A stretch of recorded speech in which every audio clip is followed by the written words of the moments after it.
Is your self-image suffering? Do you struggle with body shame issues?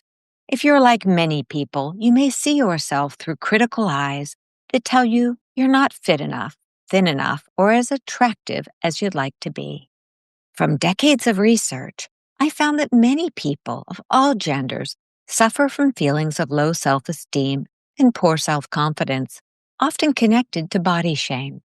And social media, with its often doctored images promoting impossibly perfect ideals, can make things worse. In fact, people often give up altogether when the bar is set too high. So, how can you get unstuck and get motivated to simply be your best self, whatever that might look like? Are gentle mindfulness and self compassion the keys?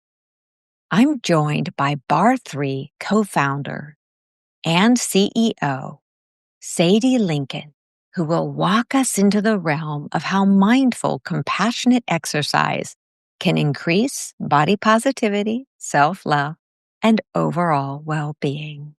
Today, we'll focus on this listener's real-life question. Ever since I was a teen, I've struggled with being overweight. I have a cycle of dieting, losing weight, and then gaining it again. I've seriously tried everything to keep it off. But here's my issue. I just turned 40 and I've gained more weight. My partner tries not to shame me, but I can tell he's not as attracted to me. I get it. I'm not attracted to myself either. But now that I'm heavier, I resist going to the gym because I'm sure people judge me. I know I should work out, but I don't. How can I get out of this stuck place? And with that issue as the focus of today's episode, I'm Dr. Carla Marie Manley, and this is Imperfect Love. Welcome to Imperfect Love with Dr. Carla Marie Manley, psychologist, author, and relationship expert. I'm here to help unravel mysteries and misconceptions about love, relationships, and mental health issues, plus everything in between. Love is complicated, people are imperfect, and relationships surely can be tough. Together, we'll navigate this messy, imperfect space of real life.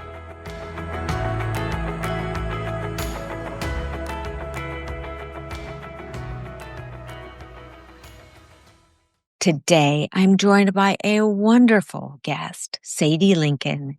Sadie is the CEO and co-founder of Bar 3. Her work has transformed the fitness industry with its focus on mindful movement and body positivity. Welcome to the podcast, Sadie. It's such a joy to have you with us today. Thank you. So before we launch into today's fairly common question, the same type of question is one that I often receive and see in my clinical work. Could you tell our listeners just a little bit about what makes you, you?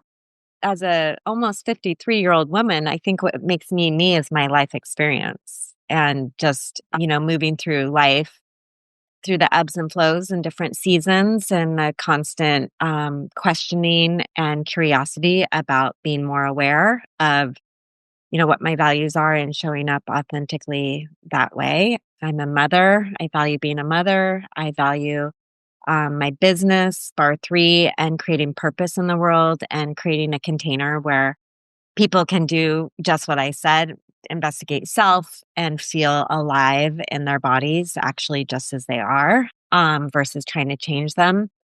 I'm a partner to my husband, who's also the co-founder of our company. And, we do everything together, raise children and our business and everything else together. I value that a lot in conversations like this.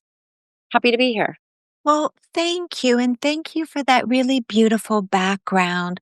One of the things when I was reading up a little bit on you, I really love that you are so obviously authentic and inquisitive. And in the fitness world, it's sometimes a bit too uncommon to run into someone who has a body, mind, spirit approach.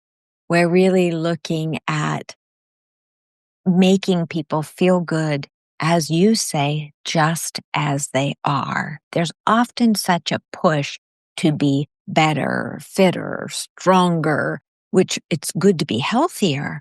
But that ideal of this perfect physique, perfect attractiveness, it can really get in the way of us loving who we are, and if we want, upping our game a little bit. It gets in a way with results. Say more, please. Which is super ironic, right? Because I think a lot of us see, like your listener who wrote in that question about trying to lose weight all those years, because how I decoded that is because I think we're all addicted to this idea that if I lose that attachment to an end result, I'm not going to be motivated anymore. We've all learned to be motivated by the idea of trying to conquer our bodies. And it's always with good intention, right? We want to belong. We want to be attractive. We want to be successful. We want to be healthier. We want all these things. But what I have learned over the years, studying specifically women in fitness, is that motivation of going into a fitness concept, wanting to conquer your body, change your body, or being motivated by what I will say is shame, which is I'm not enough as I am, so I need this fitness to be better, for my body to be better. That motivation is the problem in the first place of not sticking to an exercise routine and falling in love with exercise as something that's just you versus something that's going to change you. What we know, if you study fitness in a lab, if you do fitness consistently, that often leads to other lifestyle behaviors like getting a better night's rest, eating whole foods, drinking water, being more social, these other components of fitness. It snowballs. So we know that being consistent within fitness really does lead to results. So that's not the problem. Fitness isn't the problem. It's the approach to fitness that I believe is the core foundational problem for most women. And I'm speaking about women because that's who I study and that's who I know because I identify as a woman. In my own experience, I know I'm not alone in this. I've built my entire company around this thesis that we need to change. We exercise. If we exercise to change ourselves, our physiology, that's one thing and very important. We deliver on that, but we also need to exercise as a practice to change our psychology and to change our relationship with self. And that when you combine those two things, which is essentially combining mindfulness with the act of fitness, when you combine those two things, that's the unlock. That's when the results actually happen. I love the approach and I love how you phrase it. And then going to repeat one section that you said because it's so precious, so beautiful. When we're motivated by conquering our bodies, changing our bodies, that's motivation by shame, versus being motivated by falling in love with exercise. And that's such a beautiful way of putting it, because when we fall in love with exercise, then it becomes something that we are doing because it feels good, because it's a reward in of itself, versus doing it to crush ourselves into submission, so to speak, or achieve this goal of, I know my exercise wouldn't be nearly as rewarding or fun if I went out with the intention I'm doing this to lose 5 pounds or create, a better physique. No, that seems a bit off-putting. Whereas if I'm just exercising or doing yoga or even teaching yoga, it's funny. I want to add this. One time when I was early in my yoga teaching career, I remember leading a class that just felt so strong and tough to me. And, I was really there to help people build muscles and enjoy the class. And I got some feedback from someone who said, I'm never taking your yoga class again.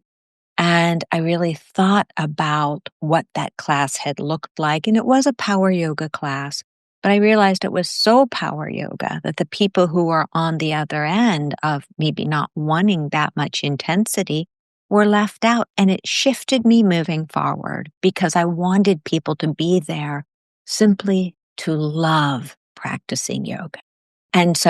And then I once got one of the best compliments on a yoga class, which was the opposite end, where a guy came in, he was wearing jeans and he was in Shavasana, lying down corpse pose the entire class. Thank And goodness if he was. wearing jeans. He was, That'd and be so great. I just let him be, and he came up after class and he said, "That was the best yoga class I've ever taken." And he said, "Thank you for just holding space for me." And I said, "You bet." Now, so we can see that the two ends of the spectrum. One is really pushing people with my own agenda, which at that time was really not what it could have been. And then changing to a place where it was really more about, hey, whatever works for you, whatever makes you feel good, please do that. And it sounds like that's where you lead from. I don't. So I'm gonna Thank you for saying challenge that. you. Yeah. I'm Yes. gonna challenge that thinking. I think in some cases, Shavasana and coming in with a gentle approach is aligned with mindfulness. But I would argue that the most intense workout you can imagine combined with mindfulness is equally mindful and powerful. Mhm. And I'm not really challenging what you're saying because I agree with everything you're saying, but I would say, power anything, power yoga, power lifting, your boot camp classes, training for a marathon, HIIT classes, whatever the consumer thinks of or the listeners think of as like hard. What we've proven at Bar 3 is we can teach a really challenging, powerful class with principles of mindfulness that are usually associated with a softer approach and get benefits that are a huge unlock because you can learn to challenge yourself and get very uncomfortable in a mindful way without fighting with your body. Absolutely. And I actually agree with you 100%.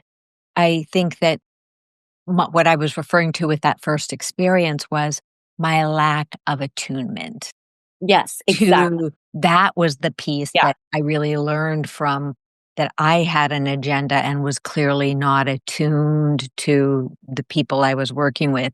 And it sounds like in bar 3 that that's something that you've really focused on is helping people be attuned and instructors be attuned to the need to be attuned to Yeah, I for think each individual. where the industry falls short is that a lot of fitness concepts have become wildly successful because they market themselves as the answer Mhm. and as the hero. And where I, as a consumer, failed was I was following these heroic answers in fitness, like this fitness guru or this amazing athlete designed this thing that if you follow, you too can be like that, right? Mhm. Or you too can get to this after picture if you follow this answer. And we all are craving that. We're all craving like I'm in a really stuck place. I need something to get out of this place. I need an answer, right? And what I've learned and what we're proving at Bar 3 every single time we teach a class is that Bar 3 is not the answer. We are not the hero. Every single client who walks in the door is the hero. We're the guide.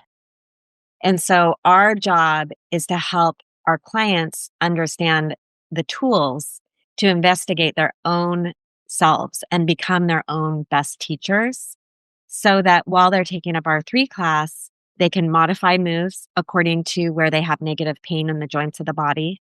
They can modify the inner voice in their brain that's taken them down, right? The psychology part and the physiology part.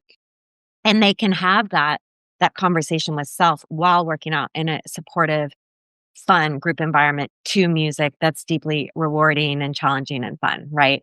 Both and. And it's a conscious practice for us at Bar 3 to remind ourselves and all of our instructors, we are not the answer.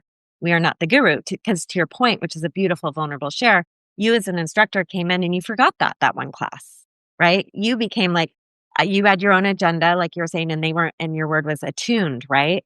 Because they didn't have that opportunity to be invited into mindfully moving. And what I find is that we all need to be invited consistently to be mindful and to remind ourselves and remember that we are our own best teachers. I think we all inherently know that, but we forget it because life writes on us every day and tells us, no, no, no, no, you're not enough. You need to follow these things, right? And we believe it and then we fail at it because we're not being our own best teacher. But as soon as you invite it and as soon as you give that invitation, I have experienced that clients really, come back to their own knowing and they feel so powerful. They feel empowered. And like that workout was for me, designed for me. And because of that, I love it. And it's not something that's a chore outside of myself. Absolutely, it becomes a gift of self-love. So let's talk, pivoting back to the listener's the question of the day. When we look at this very common issue of the inner voice, as you're calling it, the inner voice, the self-talk is saying, I'm not good enough. My body is not good enough. I'm too heavy. I'm too this. I'm too that. How do you, if this were someone who walked into one of your studios, how would you walk her into a kinder, gentler, more self-compassionate way of being? First, getting her through the door without those inner voices saying, everybody's looking at you and you're too heavy and this and that. And you know, we only want, thin people here, whatever the mantra is, the imaginings in Yeah. her head. It is imagining. Yeah, one thing I say often all the time, and I remind everyone all the time, I've worked with thousands and thousands of women, and I have yet to meet someone who doesn't have that inner dialogue. And we all think we're the only ones that are like, I'm too old, I'm not flexible enough, I'm gonna look like an idiot, I'm not wearing the right clothes, I'm too overweight, I don't belong, I'm not enough. Like that is and the women that you look at and you think they have it all together, they have just as loud of a voice, if not louder. You know this, in your line Oh, of work. yes. Oh, yes. We know it too at Bar 3. And we know that. So we know as soon as they've walked in the door, the new and newish client, the one that's maybe come 3 or 4 times but might get forgotten about, we know our job is to know that about her without even saying it and just really make sure she knows she's seen and we know her name and we care about her because we really do. And it is hard to get through those doors. It is so hard. It is hard for me when I go to a new studio or I try a new workout. I study the website. Where do I park? How early do I get there? What do I bring? What is it going to be like? Am I going to feel like an idiot? I mean, I go through that checklist and this is my life's work. So I can't even imagine what, a new person who isn't really familiar with boutique fitness and doesn't have that level of wisdom or experience goes through to get through the door. So that's part of it is just knowing we know you're thinking that way. And as soon as you do get through those doors, because of that, the culture is contagious. One of my favorite parts of Bar 3, and it's so fun, we get all of our owners together every year, but we also meet once a month on Zoom. And there's 206 studios now, and we're all owned and operated by women. So we share collective wisdom about, common truths. And one of our common truths is that our client base really are the ones that shepherd the new clients in versus us because they've been there too. And we have such a culture around this that they make sure they know how to set up at the bar, even though that's our job. Like clients will just like gather around them and, oh, welcome. Tell us more about you. Your first class is you're going to shake like crazy. You got this and you'll feel so great here. I mean, our clients are amazing because during the actual workout, we do talk about this stuff and we'll weave it in. The main objective is to get a full body workout, but we'll weave in things. Notice your thoughts. Notice if right now, when I invited a modification, you chose not to, even though your body's telling you something different. That's okay. That's what humans do. But maybe you should modify like Sally over here at the bar, right? So we really do weave that conversation into the actual experience of working out as well. I'd love to pause for just a moment on something that you said, which is listeners, it might have just floated on by you. It's such a powerful piece. Notice your thoughts.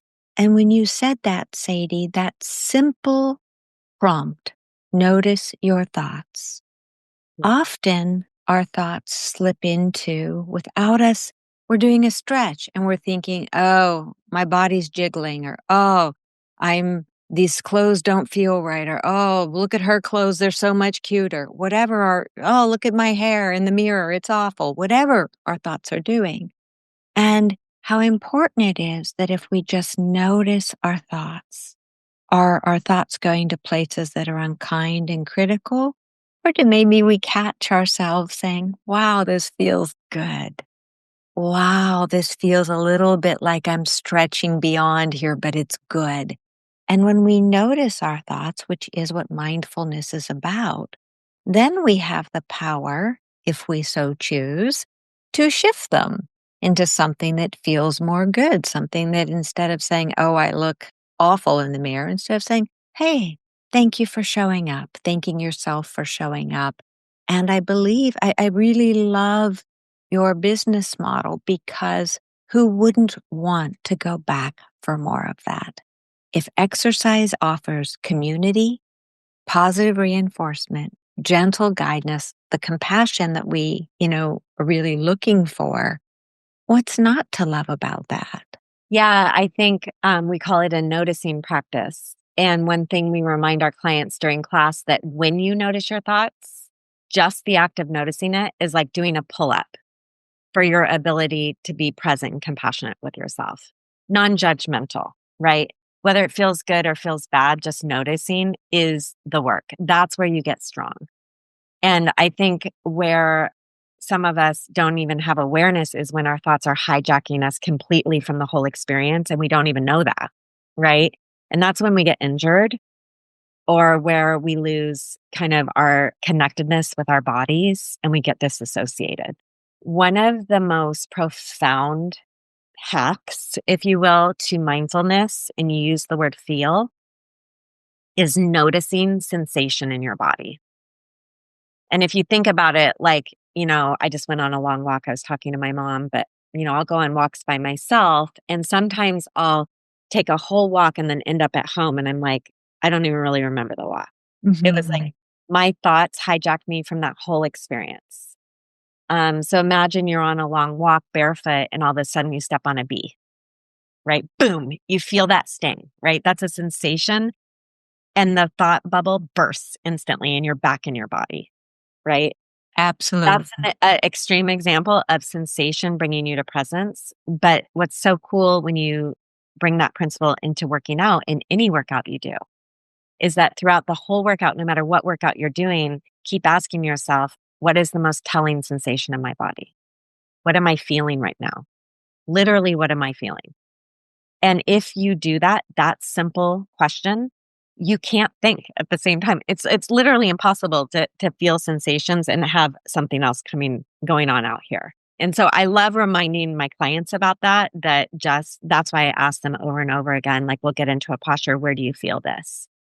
Where do you feel the dominant burn in your body?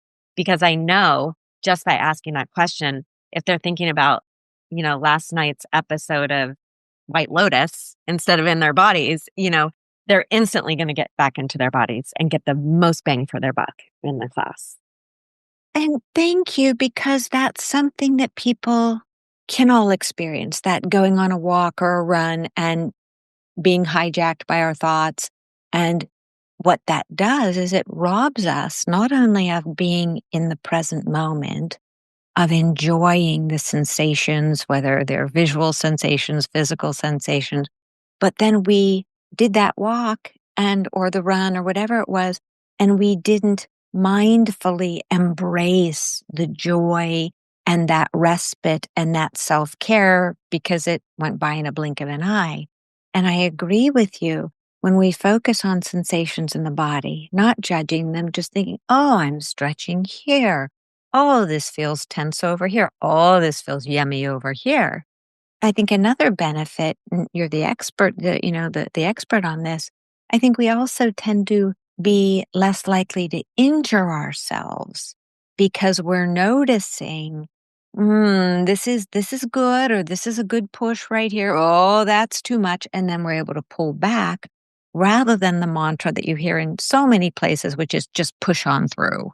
Exactly. No pain, no gain. No pain, no gain. That got in there deep on the cellular level. Like that one's hard to unlearn. And I think that what I've learned is I really need to teach clients to guide themselves that way more clearly. So one of the questions we all ask at Bar 3 in class is, where do you feel this in your body? Where do you feel the struggle?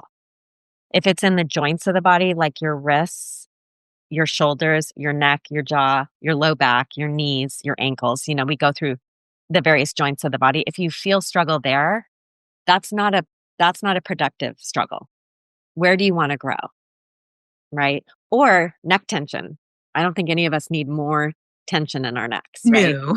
But we do want more tension in our quadriceps for strong thighs, right? We do want strong core. We do want strong biceps.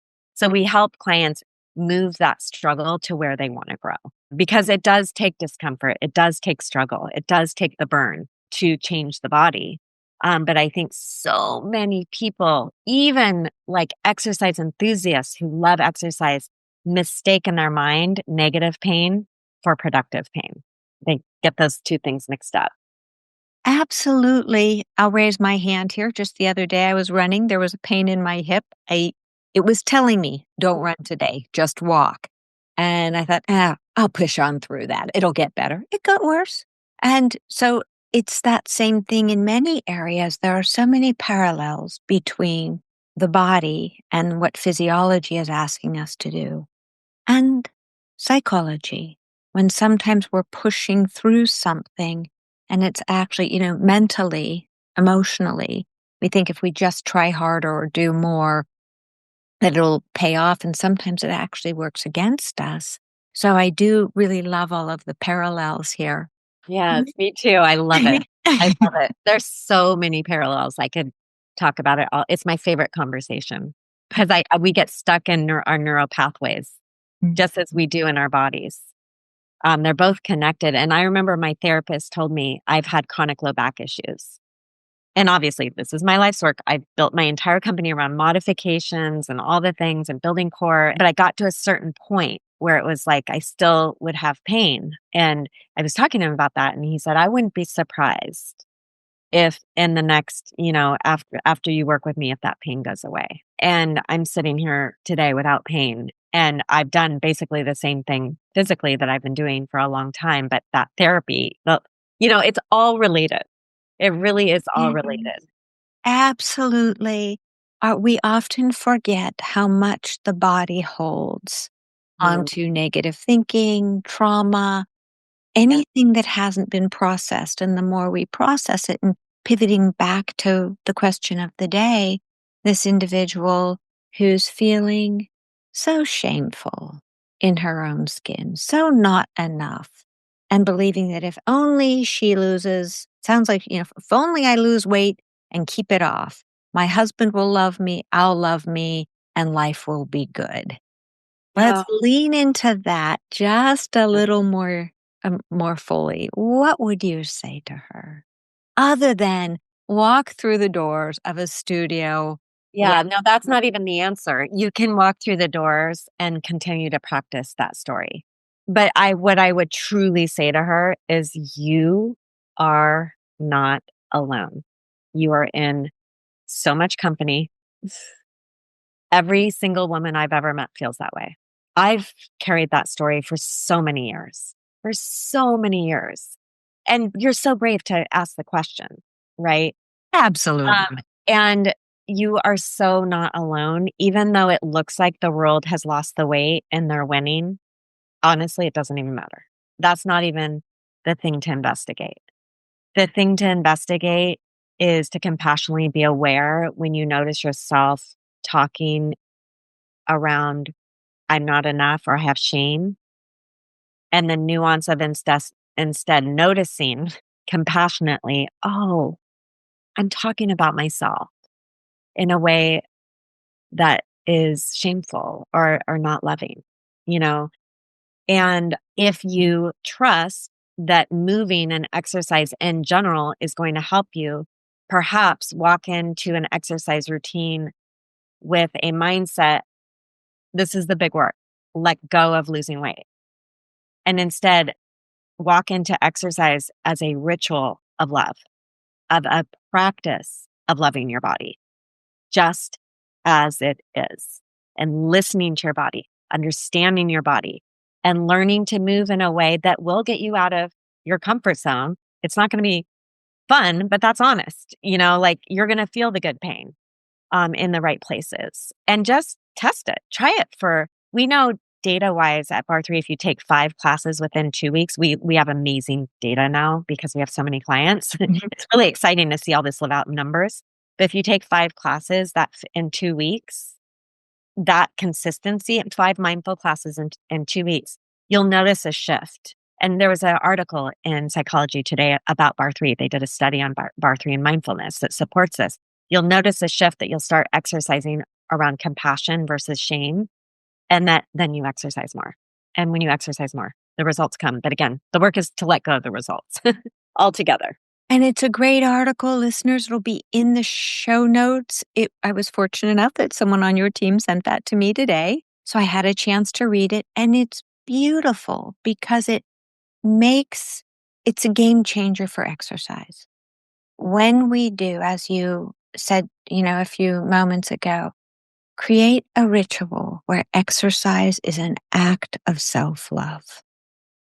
An act of love for yourself, which I'm all about self-love. Because if we don't have self-love, life is pretty difficult. It's difficult as it is, right? But if we take self-love and self-compassion out of the equation, it's downright insanely hard many times.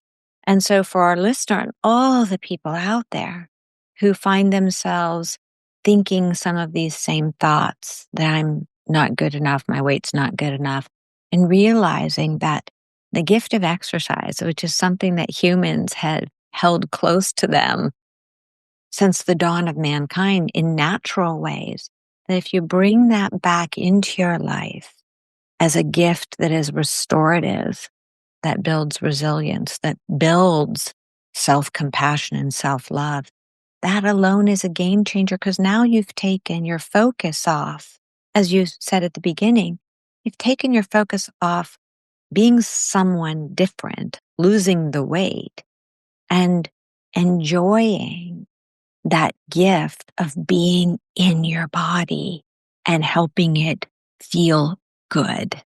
Mm-hmm. And the gift of honesty and presence. mm-hmm. Because I think that's the other thing. I know for me, and investigating and asking a lot of questions of others, sometimes when you exercise, you won't actually feel that way. But feeling is okay. Being present with your body is okay. I think the most important thing is to be honest in your body and honest with how you feel in the moment while exercising. And that leads to a better relationship and a more empowered relationship with you, exercise, your body, exercise, and also the psychology that surrounds those two things. Let's pause here for a minute, because when we talk about being honest with ourselves, that can be pretty tough because many people, I've seen this a lot, they've become so used to an inner voice of anxiety, an inner voice of criticism, hatred, self-loathing, whatever those voices are, that feels like honesty to them. It's their default, so they're going into that place. So if you say, oh, be honest with yourself, they may well come back with something like, I'm not coming honestly back. Anxious. Yeah. Yeah, either I want to be ageless or I know I'm broken. If I'm honest with myself, I know I'm broken, so I shouldn't come back because irreparable. I'm too broken. And that voice can sound so honest.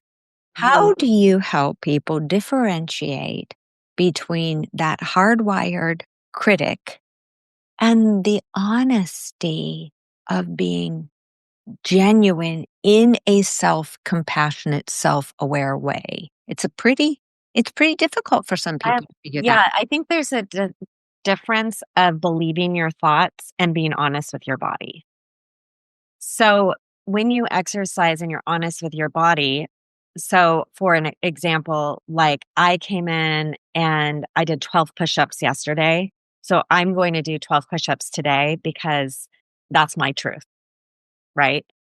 And that's the conversation. Those are the Okay. thoughts. And then you get down and do 12 push-ups and your wrist hurts all of a sudden. And you could think, oh, I suck. I could do these yesterday. Like, you could go into that and be honest with that. That's not being honest. That's believing your thoughts. Being honest is listening to your wrist and being like, "Oh, wow, okay, that brings me to presence. I need to let go of yesterday and honor what's going on today." And then in bar 3, we'll give you a modification to get up at the ballet bar if you have any wrist issues. But that's a practice of being honest. It doesn't necessarily feel great because you're still attached to wanting to do the 12 push-ups, and it's honest. And the more you practice that, and what I love saying and reminding clients is that when you modify, it is a practice of standing up for yourself. Literally in that example, literally and figuratively stand up from the floor and do the push up at the ballet bar, right? And so that's what I mean by practicing honesty. Thank you for that clarification. And I absolutely agree. I tend to call it, simply because I know so much about attachment style in the realm of psychology, that is, I see that as surely honest in how you're describing it.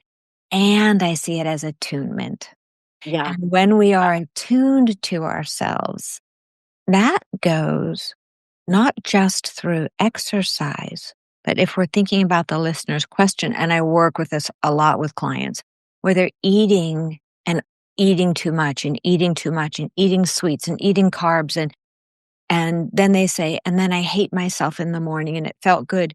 And so we get into not shaming, but looking at, well, what were you looking for when you were eating? Were you really hungry? Or were you searching for comfort? Were you trying to diminish anxiety or negative self talk? And what they learn is when they become attuned to their body, and the body is often satiated, it doesn't need more food, but their heart Yeah. wants something. Their heart wants comfort, their soul, their mind wants some self soothing. And so the more they realize, and we can think about this with the question of the day, the more this individual becomes attuned to what her body is telling her. I'm Mhm. hungry. What are you hungry for?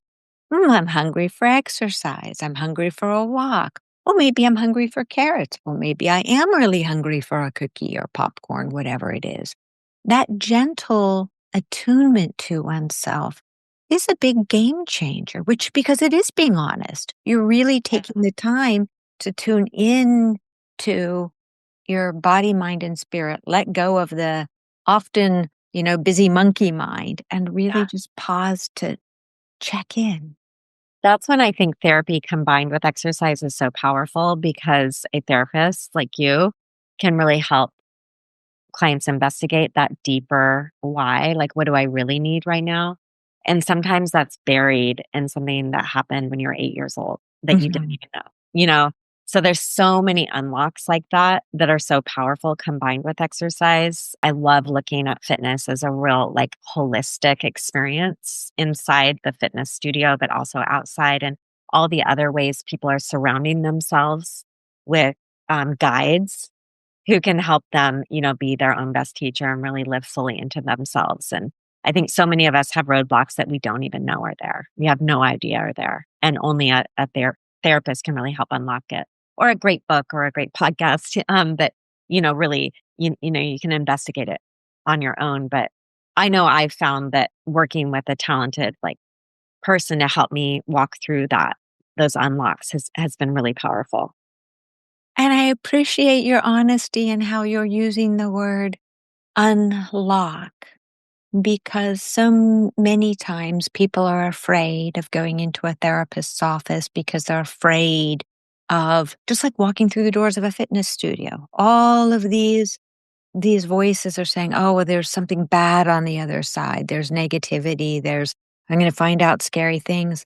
Yet when we walk through those doors, as you said earlier, not only are you showing so much courage, Hmm. but you're showing that you believe in yourself and love yourself enough to create a life that feels good. And often that does require psychotherapy, somebody, or like you said, a good self help book, and then putting all of that learning into action in your life. It's never a magic day where you walk in and, all of a sudden, after going to bar 3 for one or two classes that you're immediately going to change your life.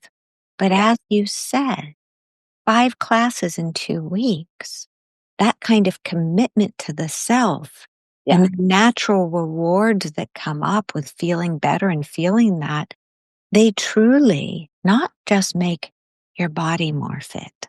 They Mhm. improve your overall well-being because you're teaching yourself a new language, and that language is one of attunement and love.